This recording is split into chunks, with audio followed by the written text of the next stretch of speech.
अस्सलाम वालेकुम दोस्तों, मैं डॉक्टर तंजीम सिराज और मेरे इस यूट्यूब चैनल में आपका बहुत बहुत स्वागत है। आज के इस वीडियो में मैं बात करने वाला हूँ स्टाइस के बारे में, जिसे हमारे इस बरेली शहर में वो लोग बोलते हैं अखजनी, या फिर इसको कुछ लोग गोहरी भी बोलते हैं। स्टाइस जो है एक टेक्निकल वर्ड है और इसे हार्डियोलम भी बोला जाता है। तो स्टाइस क्या होता है? एक ग्लैंड का इन्फेक्शन होता है।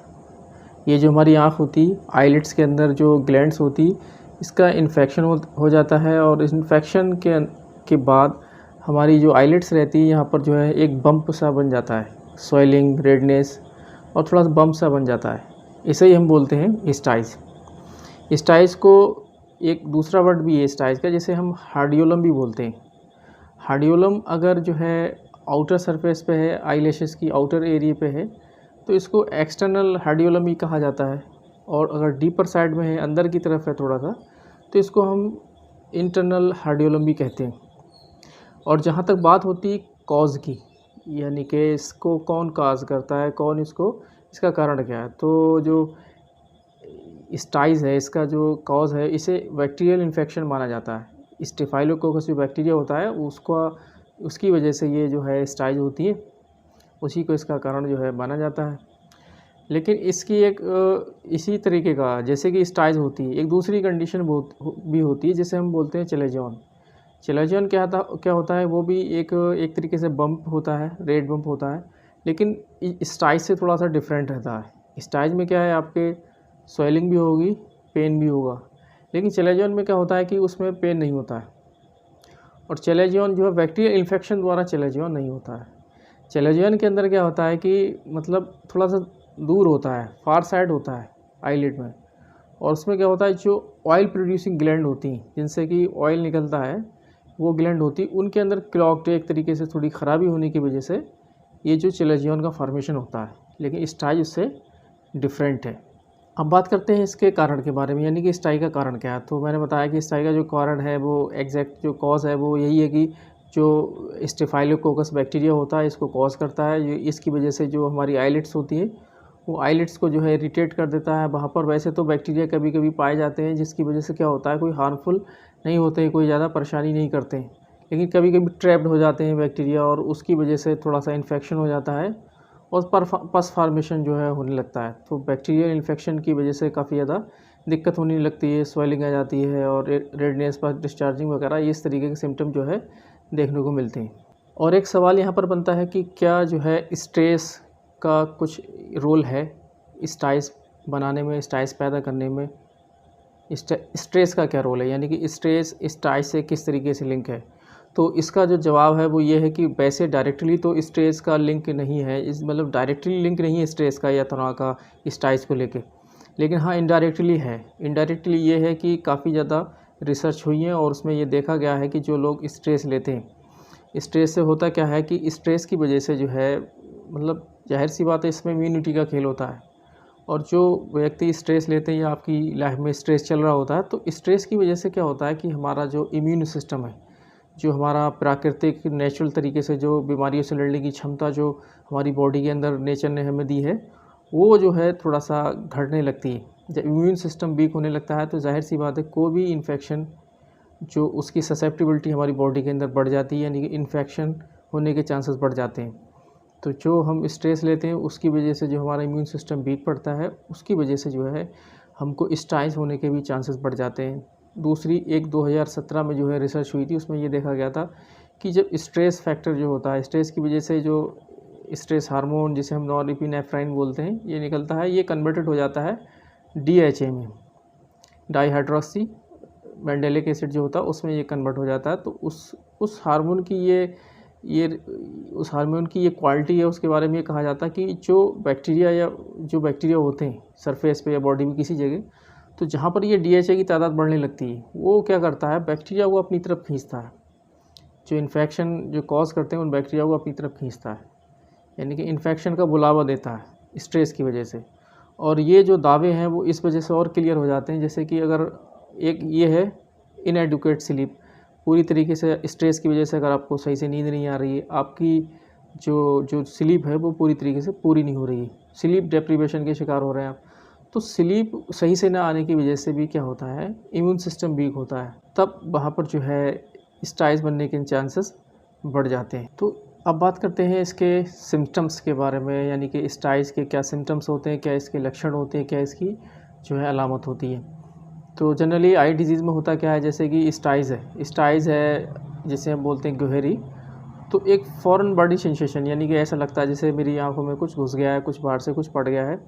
और एक तरीके का पेशेंट को एक फीलिंग लगती है प्रेशर की, एक प्रेशर जैसा फील होता है, एक प्रेशर जैसा लगता है। और रेडनेस तो होती है, स्वेलिंग भी हो जाती है, बम्पी भी बन जाता है, और कभी कभी पस फॉर्मेशन भी जो है होता है। और आँखों में जो है कभी कभी बर्निंग भी होती है, एक तरीके से खुजली भी लगती है। और एक कंडीशन होती है कि क्रोनिक मीबोवियन जो ग्लैंड होती है, अगर उसकी कोई बीमारी से पेशेंट पीड़ित है तो उसकी दिक्कत की वजह से थोड़ा सा और भी सिम्टम्स कुछ मरीजों में देखने को मिलते हैं, जैसे कि ड्राई आइज़, आँखों में थोड़ा सा सूखापन होने लगता है, क्योंकि जो ऑयल प्रोड्यूसिंग ग्लैंड होती हैं वो सही से जो ऑयल प्रोड्यूस करती हैं वो जो है आईलिड्स के बीच की जो आई हमारी सरफेस है इसमें सही से जो है जो वाटर होता है वो सही से जो है पूरी तरीके से फैल नहीं पाता है। तो उसकी वजह से आँखों के अंदर एक ड्राइनेस वाले सिम्टम भी जो है देखने को मिलते हैं। और एक सिम्टम देखने को मिलता है कि ब्लड विज़न का मतलब जैसे कि धुंधला दिखाई देना। होता क्या है, अगर बहुत ज़्यादा थिक, अगर हमारी जो स्टाई है बहुत ज़्यादा थिक है, उसमें जो डिस्चार्ज हो रहा है, जो पस डिस्चार्ज हो रहा है और वो जो है साइडों से निकल रहा है और वो आईलिड्स भी जो है आपस में चिपक सी रही है, तो उसकी वजह से थोड़ा सा ब्लड विज़न जो है देखने में थोड़ा सा कभी कभी जो है परेशानी होती है। आईलिड्स के क्या है, आईलिड्स जो है इसका जो आईलिड्स होती है इसके अंदर जो है एक तरीके से ड्रॉपीनेस भी आईलिड्स के अंदर होने लगती है, या फिर आप कह सकते हो लाइट सेंसिटिविटी, जैसे कि लाइट की रोशनी मतलब जो रोशनी होती है उससे भी थोड़ा सा दिक्कत आने लगती है, फोटोफोबिया। और सिक्रीशन भी, आई सिक्रीशन भी बढ़ जाता है। प्रेजेंसी ऑफ एक बम्प, एक तरीके से जैसे एक्ने जैसे हमारे फेस पे निकलता है उसी तरीके से आप समझ सकते हैं आँख जो आईलिड्स होती है उस पर हमारे जो है एक्ने निकल गया, और उसकी वजह से स्वेलिंग, बम्प और पफ़ी अपीयरेंस, एक तरीके से मोटा मोटा सा अजीब सा जो है हमारी आँखें जो है आईलिड्स जो है दिखाई देने लगती हैं। और इस तो अब थोड़ा बात कर लेते हैं कॉम्प्लिकेशन के बारे में, यानी कि स्टाइस के क्या कॉम्प्लिकेशन हो सकते हैं, इसके स्टाइस होने के बाद हमें क्या क्या और ज़्यादा दुश्वारियाँ हो सकती हैं। तो स्टाइस जैसे कि जो निकलती है तो वो कुछ दिन में थोड़ा सा उसका साइज़ बढ़ता है, कभी रेडनेस बढ़ती है, कभी कभी जो है वो बैठ भी जाती है स्टाइस। तो अगर आगे बढ़ रही तो 2-4 दिन में वो हल्के हल्के साइज होने लगता है। कभी कभी क्या होता है स्टाइज अपने आप भी ठीक हो जाती है। लेकिन इसमें ध्यान देने वाली बात यह है कि आपको जो है उसके जो जो उसको ड्रेन नहीं करना, मतलब उसको प्रेशर इतना नहीं करना, उसको इस तरीके से उसका जो भी पस वगैरह है उसको बहुत ज़्यादा टच करके दबाना वाना नहीं है। वो थोड़ा सा अगर आपको इस तरीके से बाम तो कुछ करना ही है तो थोड़ा सा इस तरीके से जो फिंगर रहती है इसको आप हल्का सा हथेली पे जो लेके इसको इस तरीके से ये गर्म हो जाएगी, इससे आप इसकी सिकाई कर सकते हैं। या फिर कुछ और भी मेथड होते हैं सिकाई के, वो थोड़ा सा उस सिकाई से भी आराम मिलता है। उससे क्या होता है ड्रेनेज में जो पस बन जाता है उसको निकलने में आसानी होती है। लेकिन इसको आप तोड़ने की कोशिश ना करें, इसको जो स्टाइस होती है इसको तोड़ने की कोशिश ना करें, उसको पूरी तरीके से अपने आप उसका फाइनल स्टेज रेजोल्यूशन स्टेज पे जाए, उसमें ज़्यादा चांसेस बन जाते हैं। और कॉम्प्लिकेशन में होता है क्या है कि ब्लेफराइटिस एक कंडीशन होती है, उसकी वजह से जो है यानी कि आईलिड्स में सूजन आ जाती है, तो उसकी वजह से कभी कभी जो है स्टाइज भी बनती हैं। और एक कंडीशन होती है रोजेसिया मतलब उसमें क्या होता है चेहरा जो है एकदम लाल सा हो जाता है, चेहरा रेड हो जाएगा पूरी तरीके से, पेशेंट का चेहरा काफ़ी ज़्यादा लाल हो जाता है। तो उसकी वजह से भी कभी कभी जो है एक आईलिड्स में जो है स्टाइज बनने के चांसेस रहते हैं, वो कि फेस की स्किन पे ज़्यादा इफेक्ट डालता है। तो ये इसके 1-2 कॉम्प्लिकेशन होते हैं। अगला सवाल यह होता है कि रिस्क फैक्टर, कौन से ऐसे लोग हैं जिनको ज़्यादा पॉसिबिलिटी है मतलब स्टाई होने की। कभी कभी कुछ पेशेंट में क्या होता है रिकरेंसी होती है, आइज़ जो है एक बार बनी ठीक हो गई, दूसरी बार बनी, मतलब रिकरेंट आइज मतलब स्टाई जो है निकलती रहती है, तो पेशेंट काफ़ी ज़्यादा परेशान हो जाते हैं। तो इसमें तो एक ये है कि पुअर न्यूट्रिशन, अगर आपका न्यूट्रिशन सही नहीं है, आप सही से खाते नहीं है, या फिर स्लीप जो है पूरी तरीके से डेप्रीवेशन यानी कि सही से नींद नहीं लेते हैं आप, या फिर जो फीमेल रहती है कॉस्मेटिक्स जो यूज़ करती है, मतलब ये जो कॉस्मेटिक रहती है हमने जो है आँखों पे जो है लगाया, वो फिर लेट नाइट हम ऐसे ही सो गए और सुबह तक सोते रहे, तो उसकी वजह से भी होता है। या फिर कोई ऐसा कॉस्मेटिक यूज़ किया जिसकी जो है एक्सपायरी डेट या एक्सपायरी डेट की काफ़ी ज़्यादा नज़दीक है, या फिर हमने कॉन्टैक्ट लेंस रहते हैं उनको जो है इस तरीके से लगाया, हैंड वॉश नहीं किया, उनको सही से हैंड वॉश भी नहीं किया, लगा लिया, तो इन्फेक्शन के चांसेस बैक्टीरियल इन्फेक्शन की वजह से होता है तो बढ़ जाते हैं। और स्ट्रेस फैक्टर भी बताया, स्लीप डिप्रीवेशन भी बताया, तो ये सारे रिस्क फैक्टर रहते हैं। और एक यहाँ पर एक बात निकल के ये आती कि एडोलेसेंट यानी कि जो टीनेजर रहते हैं 17 से 18-19 साल के लड़के, यहाँ पर स्टाइज बनने के चांसेस ज़्यादा रहते हैं। मतलब जो गोहरी होती है, स्टाई होती है, इन लोगों में ज़्यादा बनती है, लेकिन किसी भी एज में निकल सकती है। ये नहीं केवल नौजवान तबके में ही निकलेगी, किसी भी एज में स्टाई जो है बन सकती है, लेकिन इन लोगों में ज़्यादा बनने के चांसेस रहते हैं। अब बात कर लेते हैं एलोपैथिक यानी कि कन्वेंशनल ट्रीटमेंट की। तो एलोपैथिक या कन्वेंशनल ट्रीटमेंट में क्या होता है, आपको एंटीबायोटिक दिया जाएगा, आपको पेन किलर दिया जाएगा, और हो सकता है कभी कभी ज़्यादा दिक्कत बढ़ जाती है तो सर्जन जो स्पेशलिस्ट होते हैं वो इस पस को ड्रेन करने के लिए अपने तरीके से इसको जो है ड्रेन करेंगे। लेकिन हम यहाँ पर आपको एक होम्योपैथिक सॉल्यूशन के बारे में बताएंगे, क्योंकि हम जो है होम्योपैथिक फिजिशियन है। तो होम्योपैथी में इसका सॉल्यूशन क्या है, जैसे मैंने आपको बताया कि होम्योपैथी का जो ट्रीटमेंट का तरीका है वो बिल्कुल अलग है, एलोपैथ से बिल्कुल अलग है। और ये इसका जो तरीका है ट्रीटमेंट का वो इंडिविजुअलिटी पे आधारित है, यानी कि हर बीमारी की एक व्यक्ति की मेडिसिन अलग होती है, दूसरे व्यक्ति की मेडिसिन अलग होती है।